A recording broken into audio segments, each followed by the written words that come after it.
Welcome to Breaking Biscuits, the experience. Hey, Mark, today we're going to talk about why men struggle with vulnerability. A great topic. We have lots of experience, so stay tuned in and we're going to learn together. Yes.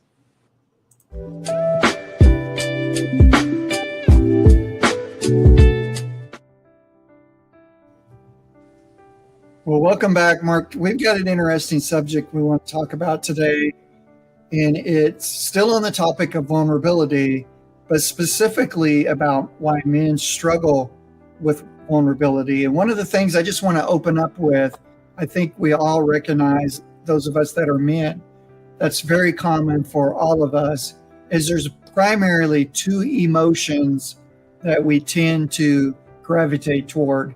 The first one is not necessarily in this order, but the first one is anger and another one is frustration. And typically those are like our only two emotions we go with, and we suppress, everything else. So I kind of start out with the question. We can go with either one of these, but why do men have a tendency to gravitate only to a couple of emotions? Yeah, and I'm sure I think the wives receive that projection and feel neglected, rejected, and not being present. But the man is just trying to deal with his own frustration. I'm sure of it. Because I are one, as they say. Yeah, I think we've all been there. And I think frustration is interesting because it just brings out a variety. It's kind of like the escape emotion, I guess I would best way to describe it. When we get frustrated, we're basically saying, I'm unheard, I can't be seen, I'm not good enough, everything I do is fails. Like that's what our internal dialogue is saying. But then in the relationship, the other side doesn't understand the frustration, and we don't know how to talk about what's underneath the frustration, because men just don't know how to get to that next level of vulnerability of like, well, why am I frustrated? For sure. And I think a lot of wives and women in relationships really want to hear and they want to know, but the man doesn't know how to voice that frustration. And you and I talked, and I could only imagine, Adam's walking with God, right? And it says he walks with God, and you get the feeling that he's walking with God in the cool of the day. So it's an everyday event. He's running through the account of his day. He has someone to really talk to and share his heart with. And then he eats of this tree with Eve and he hides himself. I can't imagine how much frustration just in his own self, and maybe frustration to be just with your own self, that you're not where you really want to be. You're not where you thought you would be at this age, or maybe a deal didn't work out that you knew was going to happen. There's a lot of factors in that. Absolutely. And I think one test of frustration is self-blame and blaming others. So if you're frustrated and you're married to someone that's frustrated, that's typically one of the two things that come out of it. If you don't deal with the frustration, meaning you don't dive into vulnerability, you don't deal with what's underneath, you're going to, like you said, you're going to start blaming yourself. Well, I'm just not good enough is one that we've all been there. Everything I touch fails. And then, the other one is we turn on someone typically we love and we say, you're the reason, or just we could pick something totally random out, because frustration isn't going to go to the place of the point of frustration, meaning the level that's what's underneath. It could go anywhere. It could be frustration is something that happened 6 months ago and you pointed out because you're just frustrated. You're looking for someone to blame because these feelings inside of you, you want to do something with them. They're uncomfortable. They're not happy feelings. They're feelings of frustration. And you're trying to get them out, but unfortunately, we're trying to get them out in an unhealthy way. Mm-hmm. I always equate it to trying to hold a balloon that's aired up underwater, because you cannot let it go. If you do, it'll come up. Yeah, absolutely. And I think it can lead to like frustration can lead to burnout, shame, isolation. That's probably like, that's my big one. If I feel very frustrated and I'm not vulnerable and express myself properly, then I just have this overwhelming need to go isolate. And obviously that's okay for a very short period of time, but not for long periods of time. We call it going to your cave. And I used to be really good at being a cave dweller. I would just take all my stuff and dwell in the cave and wait for the sun to shine and come out.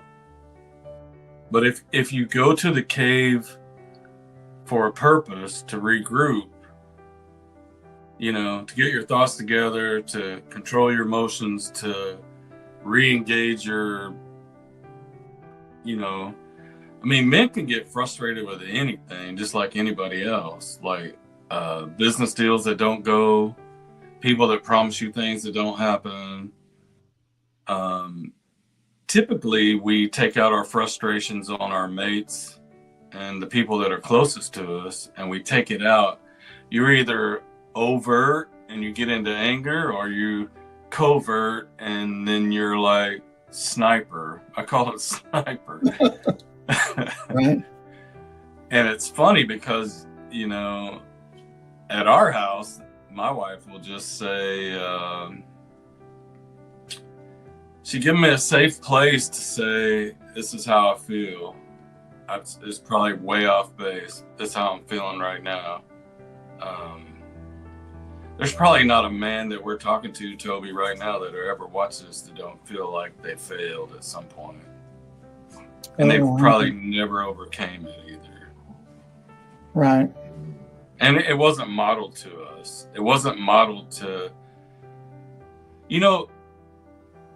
when my sons used to come home after school, we'd always sit down at the table, when they're younger. You try to do it as best you can, but you always ask them how their day is and what's going on, but they learn real quick to not tell you anything. Mm-hmm. So my conversations with my boys was based around what I caught them doing. Right. There was no preemptive, I'm struggling with this, I don't know how to deal with it. And I think a lot of men do that. Yeah, but I suspect today, as they've gotten older, just like my son and I, we can have more open, vulnerable conversations, and I'm comfortable asking the uncomfortable questions. I just came back from seeing him up in Wyoming.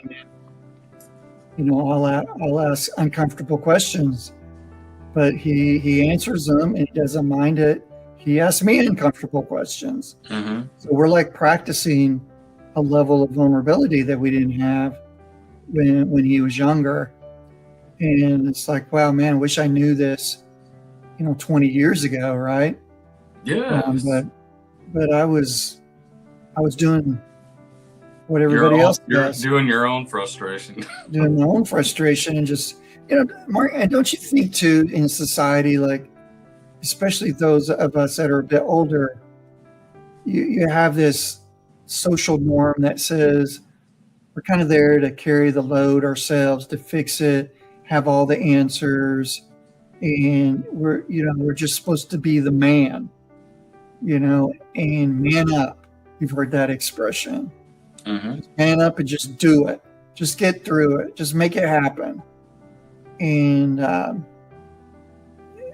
that's where a lot of frustration can be built from, because you can have circumstances that just aren't, that just aren't conducive to work through. It could just be a setback or whatever it might be in your life.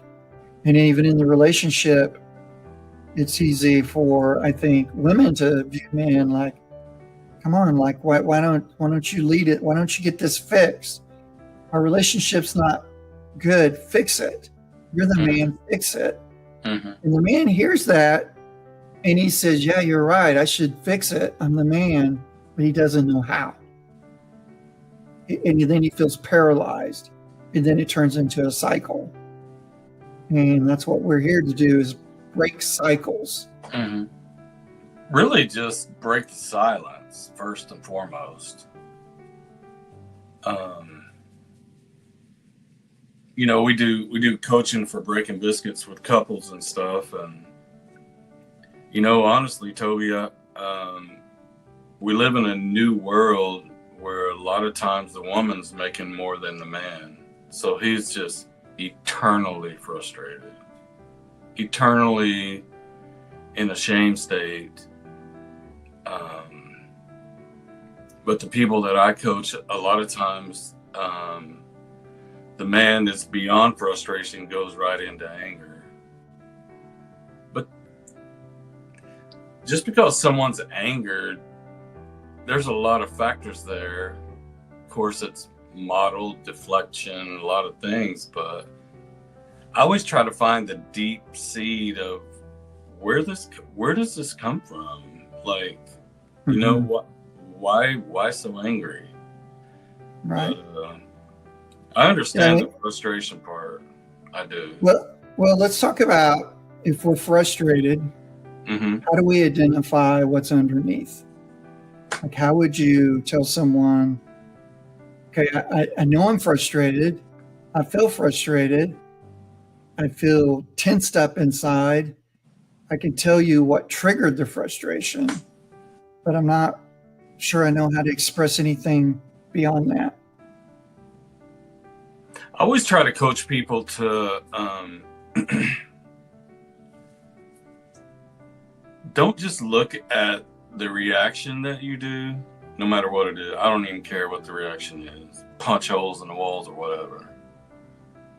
I just want to know, what is the cycle that keeps reoccurring that's creating this frustration? So an example would be, I've dreamed, I've worked hard, I've created a business, and it's just not working. And just when I think something good's happening, and it don't. But the frustration underlying thing could be, I don't want to be a failure. I want to provide for my wife. Like, they have to identify what the fear is, because fear is the source of all of our trouble. Like, what are you afraid of? That's what I'm learning. It's like, what are you afraid of? So vulnerability would be taking a moment, looking inside, identifying the fear, the underlying fear, and then naming it, and then saying it out loud. Yeah. I'm afraid of this, or I feel like this, and I'm afraid and this journal it until you can voice it. Yeah. Because, but for men, I'm just thinking of this, but for men, the real measure of vulnerability is not what you tell your wife. It's what you tell your best friend. Just explain that. Well, we talk to our wives in filters even when we're vulnerable, because we don't want to overwhelm them. We don't want them to think we're just going to quit our job tomorrow. Right. So we filter our vulnerability to try to get the level of frustration that we're in. But if you don't have a best friend, if your best friend can't answer your questions for you, then you haven't been vulnerable. You haven't dug deep enough. Like, best friends should know exactly where you're at, and they could, if someone asks a question about me to you, you could answer it. Hmm. Like, what's he think about this? That's what we're talking about, I think, is this level of, it doesn't matter who you tell, is you have to gather your thoughts, you have to be aware of where your frustration is, and you have to name it. And I would write it down and own it and walk through it. That's what I would do. Yeah, I've got two thoughts while you're talking about that. I'm going to go with my second one first. So this is a different example than I gave last week, but I was invited to a summit with business leaders around the U.S. It was only by invite. This has been a few years ago. These are high-level CEOs of some of them billion-dollar corporations, all executives, and I was invited to attend the summit. And I knew the guy that was putting it on. I would say a good friend. I've known him for quite some time. And so he invited me. I went kind of knowing what to expect, but not knowing. And when I arrived, the first thing we did was sign NDAs, non-disclosure agreements. And I'm like, well, this is going to be interesting. There's only like 6 or 8 of us. Yeah. And we were there for, I recall, like maybe 4 days, something like that. But within those 3 to 4 days, we would have just like a round seating arrangement, and each person would get to tell their story. And they would just be completely open and vulnerable about frustrations, disappointments, issues in their life. They just laid it all open. But the reason they did it, Mark, was there were NDAs in place. And they knew that if it went anywhere, that somebody would get sued. So they felt safe to share their stuff. And when you're a leader, it's like compounded even more, because you just, there's fewer people you trust. And so you don't typically open up. I mean, so if you're a man leader, a male and a leader, then you kind of got 2 things you're trying to work through. It's just fewer people you trust, and fewer men that you're going to trust your stuff with. But I don't think it's unique to men either. I think men have more of a tendency to not share. And we were talking earlier today, and I made a comment to you, is like, if 6 men went to the bar together, what would their conversation be around? And if 6 women went, what would they talk about? Share with the audience what you said. Well, my bishop said that, surface level conversation in which men kind of live in is, he says they talk about news, which is, N stands for news, E is entertainment, W is weather, and S is sports. And that's how men talk. It's like elevator talk everywhere they go. News, right. Entertainment, sports, and weather. And the women? Women talk about their kids first. And if the women they're talking to engage with them, they'll go a little deeper. But their real friends know everything about their relationship. But the real friends of men have no idea what's going on in his house. Right. That's the difference. And so women walk a lot more free and healthier for that reason. And I got a question for you. You've asked me this before in the past. Because you're a man, and you're in the corporate world. You're in a lot of worlds. But who do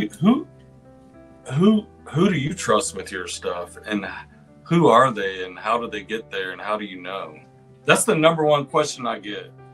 Like, we've been in the vulnerability track for like 7 years, and the number one question always is, who do I trust with my stuff? So I'm asking you, what do you think? It's a great question. I would say the first thing that came to my mind is I know who not to trust. So that group's eliminated. Well, before you bypass it, who do you not trust? Why? Well, I don't trust people that talk a lot. Like if someone came up to me and said something about somebody else that was negative, that person will never hear anything about my life, ever. I don't care if they're CEO, pastor, leader, layman, it don't matter. Like that's the person I don't trust because they've already broken trust with somebody else. So I don't do that. And that's the way. This is a really important point. So to be vulnerable and to trust someone, to find someone you can trust, the first step is to be trustworthy yourself. That's really the first step. Is like if you're one of those men that, and a lot of men don't do this, but some do. But if you're one of the men that tells somebody else's stuff, hey, did you hear about so-and-so? Or man, did you see what so-and-so did? Or so-and-so told me this. Like if you're that guy, stop. Because you're never going to find somebody to trust if you're not trustworthy. Because it's reciprocated. So that's the first step to finding someone. So when I say I know who not to trust, that's kind of where I'm coming from. The second one is you don't do it all at once. You test it. That's what I've done. Is you test somebody with something, and something smaller, and you see if it stays discreet, secure, if they're worthy to be trusted by their behavior. And over time, you build a relationship of trust. I don't think it's any different than a relationship with your spouse, your girlfriend, your partner, whatever. Because once you don't just automatically one day just fully trust somebody. It's built over time. And it should grow. Just like love grows, trust should grow. You have to make a trust. You always told me this is you have to have faith in trust. Mm-hmm. If you never get maybe to 100%, like you told me before. Maybe you're 80 or 90 and you have faith the rest of the way. I think in an early relationship, there's probably more faith. You blindly trust them. But come on, stuff happens in life. And just you have an argument over the cutting the grass or where you go to dinner or whatever. And that could break trust. So trust has to grow and it has to be earned. But I think you earn it by being trustworthy. So put it on yourself and be trustworthy, and then find somebody else that's trustworthy. God will bring them into your life that you can open up to and that you can share with of what your feelings are, like what your true feelings are. And when you were talking, I can't help but go back to that place, Mark, why men struggle with this of expressing their feelings, why anger comes out so often. Why do you think anger is the number one emotion that we react with? Men. My personal opinion from life's experience, well, first of all, it's accepted in our society. That we look at angry people and go, well, he's passionate. I'm like, no, he's broken in a million pieces. Right. He doesn't know how to communicate his feelings. I think anger is a deflection from don't get too close to me. That's good. That's what I personally think. I'm going to be angry and I'm going to repel you from me. I'm going to make sure you don't come in my space. Right. So that emotion, it's an emotion. It's a reaction, but it's an emotion. So that emotion says, I don't want you to come into my space. Why are we pushing the person we love out of our space in that moment? Because we're feeling an emotion. Why does it want to push instead of pull in? Because we live in We live in a duality world, a binary world of good and evil. We almost want to invite people in our space and we're pushing them away at the same time. I want you to come but only come as far, but I always equate anger as that vicious dog inside the fence. No one's coming in their backyard. We even say beware of the dog.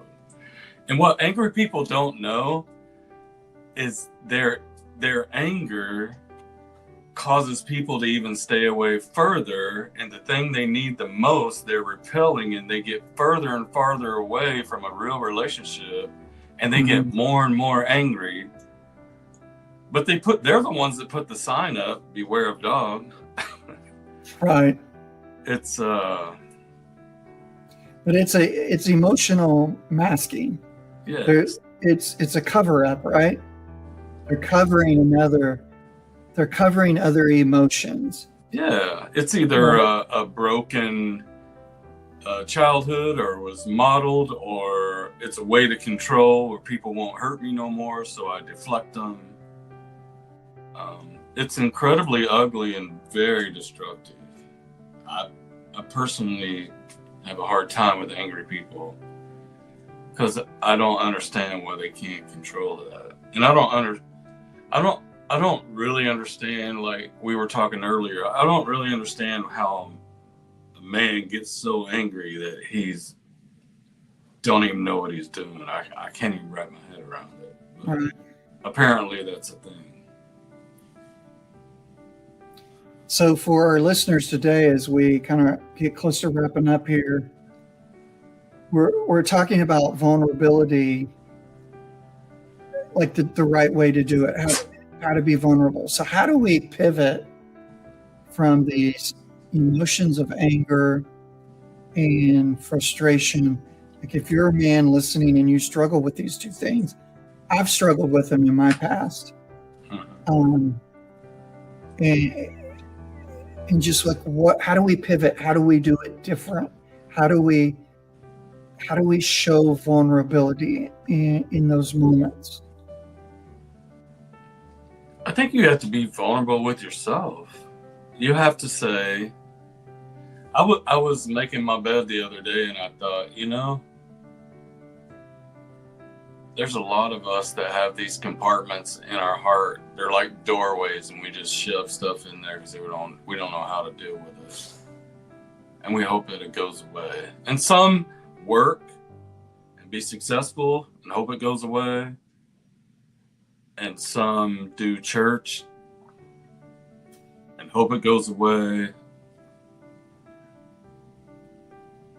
I would say you have to take an honest look at yourself and just take inventory and say, yeah, I'm angry, and you gave the best advice right at the start. I'm frustrated, and here's why. Like owning that. Now, anger is a different thing because it can be a trauma response that's been passed down that you have no earthly idea where you got it or whatever. But being frustrated is normal. I wrote down here,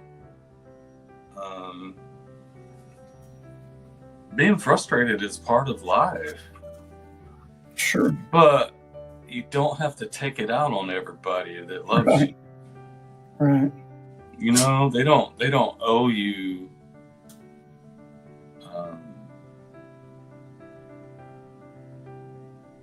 I don't know. I was going to ask you this question before we close. Like,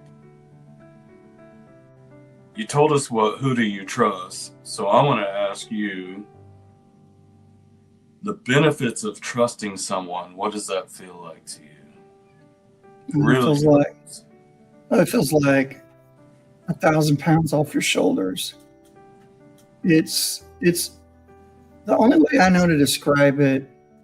It's taking all the weight and turmoil that's inside of you and being able to get rid of it and release it. It's having somebody you can talk to and share your stuff with and your frustrations with. Like you and I, like we do this pretty regularly. So, like, I'll be frustrated with something in life and talk to you, and like I feel like a brand new person. And you know what? I didn't do a thing different after I got off the phone. It's just the ability to be vulnerable and show my weakness and like just listen to myself process. And and when it comes to anger, sometimes it is like I'll call you and I'm angry about something. And I think it goes back to a fear, a hurt, or shame. Like it's one of those three things always. Like I've been hurt, I'm afraid of something, or I feel shameful about something. And men don't know how to identify those three things. They should learn to say, I'm afraid of, right? Or I fear this, or I feel ashamed of this. If you can say those three things to a friend, start there. I think you open the door of vulnerability. You're going to release the tension that's inside. That tension is where the anger comes from. There's a war going on the inside of the person. And just releasing that by talking about it, it releases the anger. The tension dissipates. And there's an understanding that comes forth. In some cases, a healing that starts to take place if you'll get deep enough with it and talk about it. It's kind of like, it sounds like a spring. You just keep winding it up and winding it up and winding it up, and then it's going to go off. And everybody around you know it's winding up. And you even know it is, but nobody knows when it's going off. I don't want to be the guy that everybody's afraid of because they don't know when he's going to unload. And most people, honestly, they just shape their life around your anger. And that's a horrible life. It is. That's a horrible life.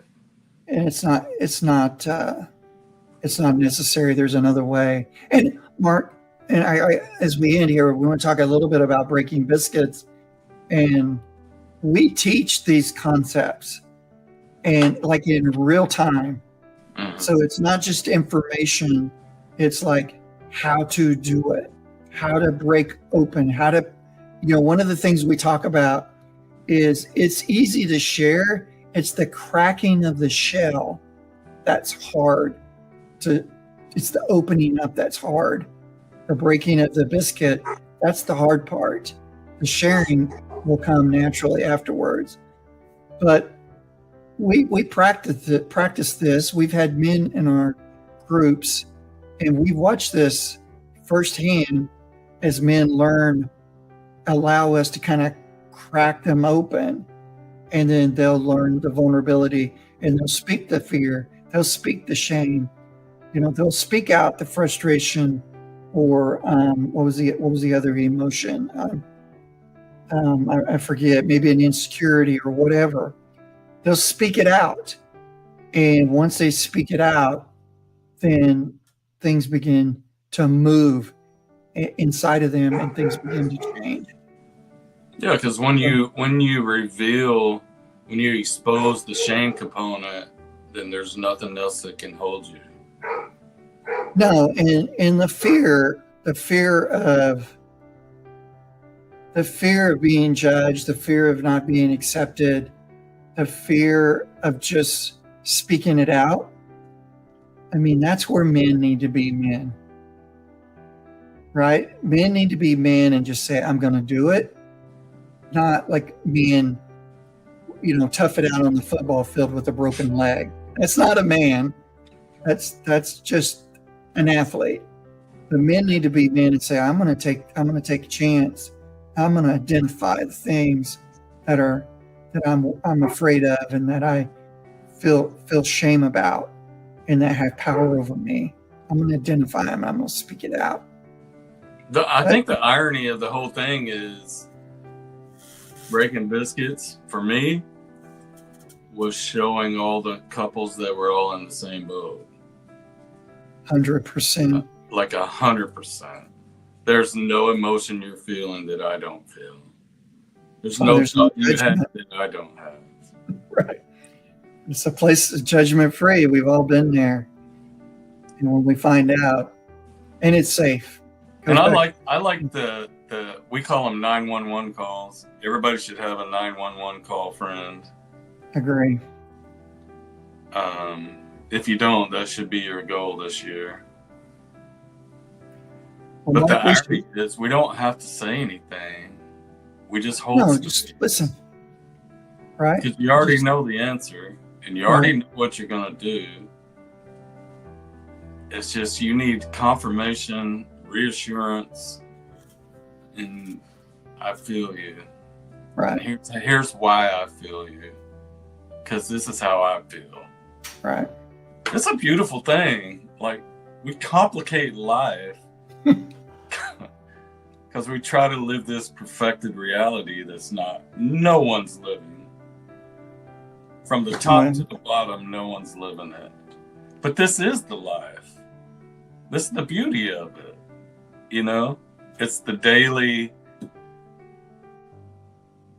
I mean, I'll text you and go, man, I just had a bad day. I had a bad mental day. I don't mean I'm going to have a bad life. Right. It don't mean I'm going to quit everything I'm doing. It's just I had a rough day processing where I'm at right this moment. Yeah. How many men do you think deal with this? Once you speak to the men before we go. Yeah, I just want to say to the men, like, take the challenge Mark said, find a 911 friend. Be trustworthy first. And then secondly, find that guy that's out there in your circle. He's there. I guarantee you he's there. And you're talking about the news, the weather, the sports, the politics. But man, you need to pull him aside and say, yeah, I need to talk to you about something serious. Identify an emotion.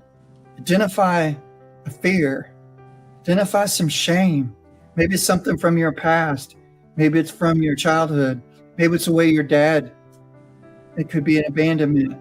A lot of these men have father issues. And maybe it's related to that.